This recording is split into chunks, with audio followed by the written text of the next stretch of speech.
हिंगोली जिल्ह्यात मागील 4 ते 5 दिवसांपासून डिझेलचा मोठ्या प्रमाणात तुटवडा जाणवतोय।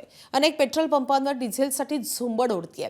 काही ठिकाणी तर डिझेलचा साठा पूर्णपणे संपल्यानं पुरवठा बंद करण्याची वेळ आलेली आहे। अशातच जिल्हाधिकाऱ्यांनी कॅन आणि प्लास्टिकच्या बाटल्यांमध्ये इंधन देण्यास बंदी घातल्यानं शेतकऱ्यांच्या अडचणीत भरच पडली आहे। डिझेलचा साठा आणि पुरवठा नियंत्रित ठेवण्यासाठी हिंगोलीचे जिल्हाधिकारी राहुल गुप्ता यांनी कॅनमध्ये इंधन देऊ नये असे निर्देश दिलेत।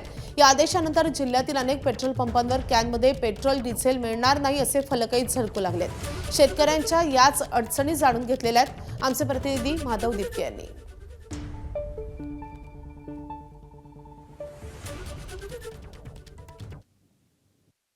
आज इंधन घ्यायला आलेले जे कॅनमधून इंधन घ्यायला आलेले शेतकरी येतात त्यांना पेट्रोल पंपवर इंधन नाकारलं जाते।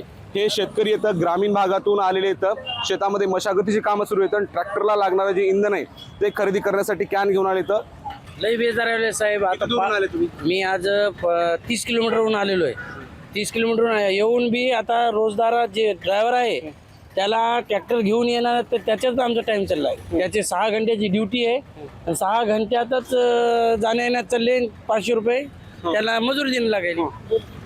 2000चं डिझेल आमच्या कॅनमध्ये दिलं तर इथून नेऊन त्याला मजुरी तर निघायला पाहिजे ना।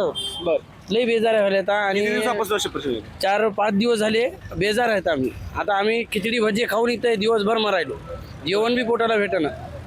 ट्रॅक्टरमध्ये जसं द्यायला तसे कॅनमध्ये पण द्या पाहिजे डिझेल।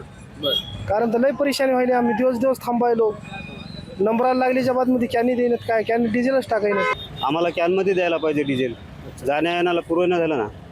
आणि कामे आता शेतातले जोरावर आलेले आहेत, नागरडी, रुटाटर, विहड, आता शेतीचे कामं सर्व जोरावर आलेले आहेत आणि डिझेलच भेटेल। तर माधव दिपके, एबीपी माझा।